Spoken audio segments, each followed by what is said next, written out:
구약성경 열왕기하 18장 1절에서 12절까지 우리 한 목소리로 함께 봉독합니다. 이스라엘의 왕 엘라의 아들 호세아 제3년에 유다 왕 아하스의 아들 히스기야가 왕이 되니 그가 왕이 될 때에 나이가 25세라. 예루살렘에서 29년간 다스리니라. 그의 어머니의 이름은 아비요 스가랴의 딸이더라. 히스기야가 그의 조상 다윗의 모든 행위같이 여호와께서 보시기에 정직하게 행하여 그가 여러 산당들을 제거하며 주상을 깨뜨리며 아세라 목상을 찍으며 모세가 만들었던 놋뱀을 이스라엘 자손이 이때까지 향하여 분향함으로 그것을 부수고 느흐수단이라 일컬었더라. 히스기야가 이스라엘 하나님 여호와를 의지하였는데 그의 전후 유다 여러 왕 중에 그러한 자가 없었으니 곧 그가 여호와께 연합하여 그에게서 떠나지 아니하고 여호와께서 모세에게 명령하신 계명을 지켰더라. 여호와께서 그와 함께 하심에 그가 어디로 가든지 형통하였더라. 저가 아스루 왕을 배반하고 섬기지 아니하였고 그가 블레셋 사람들을 쳐서 가사와 그 사방에 이르르고 망대에서부터 견고한 성까지 이르렀더라. 히스기야 왕 제4년 곧 이스라엘의 왕 엘라의 아들 호세아 제7년에 아스루의 왕 살만 에셀이 사마리아로 올라와 에워쌌더라. 3년 후에 그 성읍이 함락되니 곧 히스기야 왕의 제6년이요 이스라엘 왕 호세아 제9년에 사마리아가 함락되매 아스루 왕이 이스라엘을 사로잡아 아스루에 이르러 고산 강가에 있는 할라와 하볼과 메대 사람의 여러 성읍에 두었으니 이는 그들이 하나님 여호와의 말씀을 듣지 아니하고 그의 언약과 여호와의 종 모세가 명령한 모든 것을 따르지 아니하였음이더라. 아멘. 할렐루야. 하나님의 은혜가 오늘 새벽에 하루의 첫 시간을 주 앞에 드리는 우리 믿음의 가족들에게 함께 하시기를 예수님의 이름으로 축원합니다. 오늘 말씀은 이 유다의 히스기야 왕에 대한 그런 내용을 담습니다. 아수르가 위협하던 그런 아주 혼란스러운 시기에 유다에서 히스기야가 왕이 됩니다.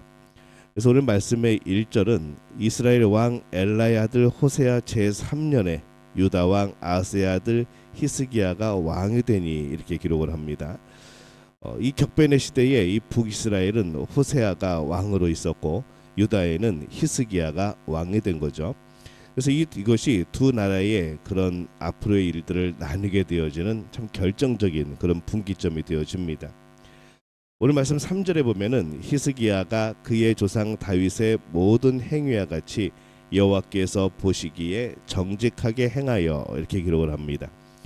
이 히스기야는 유다 왕 20명 중에 선한 왕으로 불리는 8명 중에 한 명이죠. 4절에 보면은 그가 여러 산당들을 제거하며 주상을 깨뜨리며 아세라 목상을 찍으며 모세가 만들었던 놋뱀을 이스라엘 자손이 이때까지 향하여 분향함으로 그것을 부수고 느흐수단이라 일컬었더라 이렇게 기록을 합니다. 유다에서 이 다른 왕들이 여러 가지 산당을 짓고 남깁니다. 근데 그것이 유다 왕들의 문제였죠. 그 산당에서 우상을 섬기는 그런 모습들이 많았습니다. 근데 이 히스기야는 그 산당을 없애버립니다. 아주 대단한 결단이죠. 모세가 만들었던 놋뱀을 이스라엘 자손이 이때까지 향하여 분향함으로 그것을 부수었다라고 말씀을 합니다. 이 모세가 광야에서 높이 들었던 이 놋뱀은 굉장한 신앙의 경험입니다. 근데 그것을 향하여 사람들이 우상처럼 분향을 한 것이죠. 사람들은 그 놋뱀을 굉장히 대단하게 여겼을 겁니다. 옛날에 이것을 바라보면 살아났대 막 그러면서 그랬을 겁니다. 하나님만큼 아마 섬기지 않았을까 그런 생각이 듭니다. 그래서 히스기야는 그것을 없앴습니다. 뭐 사람들이 아마 난리가 났을 겁니다. 그것을 왜 없애느냐, 그거 없애고 벌 받으면 어떡하느냐. 하지만은 히스기야는 이 하나님 외에 또 다른 것을 섬기는 것을 볼 수 없었던 것이죠. 대중의 비난을 받아도 잘못된 것에 대해서 대범하게 행동을 합니다. 5절에 보면은 히스기야가 이스라엘 하나님 여호와를 의지하였는데 그의 전후 유다 여러 왕 중에 그러한 자가 없었으니 히스기야는 유다의 선한 왕 중에 들으면서도 당연히 최고의 사람이라 할 수 있습니다. 뭐 다윗 왕에 버금갈 정도로 그렇게 평가를 받죠. 6절에 보면은 곧 그가 여호와께 연합하여 그에게서 떠나지 아니하고 여호와께서 모세에게 명령하신 계명을 지켰더라. 히스기야가 우상을 숭배하는 것을 부순 것과 더불어서 그는 하나님과 함께하였다 기록합니다. 말씀을 굳게 붙잡고 말씀의 길을 걸어감으로써 하나님과 함께한 겁니다. 히스기야에 대한 내용은 열왕기하 그리고 역대하 그리고 이사야에서 굉장히 길게 말씀을 하고 있습니다. 그의 업적이 대단한 것은 아니었지만은 그의 믿음이 대단하였기 때문에 이 성경은 그에 대해서 그렇게 다루고 있는 것이죠. 사람들은 세상의 업적으로 대단하다고 또 세상의 업적으로 훌륭하다고 말을 합니다. 근데 이 성경은 그 사람의 믿음으로 참 대단하다라고 말씀을 하죠. 교회를 다녀도 보통 히스기야를 알지 못하고 솔로몬을 더 잘 아는, 많이 아는 그런 상황입니다. 그런데 이 히스기야는 분명히 솔로몬보다 더 칭찬을 받을 만한 그런 왕이었습니다. 왜냐하면 그의 믿음이 대단하였기 때문입니다. 유다와 북이스라엘의 운명이 바뀐 것은 외교 정책이 아닙니다. 7절에 보면은 여호와께서 그와 함께 하심에 그가 어디로 가든지 형통하였더라. 저가 아스루 왕을 배반하고 섬기지 아니하였고 이렇게 기록을 합니다. 유다가 거대 제국 이 아스루에 멸망하지 않을 수 있었던 것이 어떤 이유일까? 오히려 유다는 아스루를 배반하죠. 그럼에도 불구하고 아스루에 멸망하지 않았던 이유가 무엇인가? 하나님께서 히스기야와 함께 하셨기 때문이다 라고 성경은 말씀하는 겁니다. 정책이 아니라 외계 어떤 지혜나 술수가 아니라 하나님을 섬기는 것, 하나님이 함께 하시면 그 나라는 사는 겁니다. 하나님께서 히스기야의 믿음을 보시고 그와 함께 하셨고 그래서 형통합니다. 히스기야는 아수르에 굴종하지 않았고 북이스라엘의 호세아가 아수르를 배반하였듯이 히스기야도 아수르를 배반하죠. 아마 그의 아버지 아스 왕이 바치던 조공을 거부하였다는 것을 의미할 겁니다. 둘 다 아수르를 배반하였지만은 결과는 달랐습니다. 10절에 보면은 3년 후에 그 성읍이 함락되니 곧 히스기야 왕의 제6년이요 이스라엘 왕 호세아의 제9년에 사마리아가 함락되매. 이 북이스라엘에 대한 내용은 앞에서 끝났습니다. 그런데 이 북이스라엘 멸망에 대해서 다시 언급하는 것은 이 북이스라엘에 대한 내용이 아니라 히스기야에 대한 이야기를 하기 위하여서 이 북이스라엘에 대한 멸망하는 이야기를 다시 한번 끌어옵니다. 왜 북이스라엘이 무너졌는가? 그것은 왜 유다가 무너지지 않았는가에 대한 그런 대답이기도 하죠. 12절에 보면은 이는 그들이 하나님 여호와의 말씀을 듣지 아니하고 그의 언약과 여호와의 종 모세가 명령한 모든 것을 따르지 아니하였음이더라. 북이스라엘은 이랬던 겁니다. 이 북이스라엘이 무너진 이유입니다.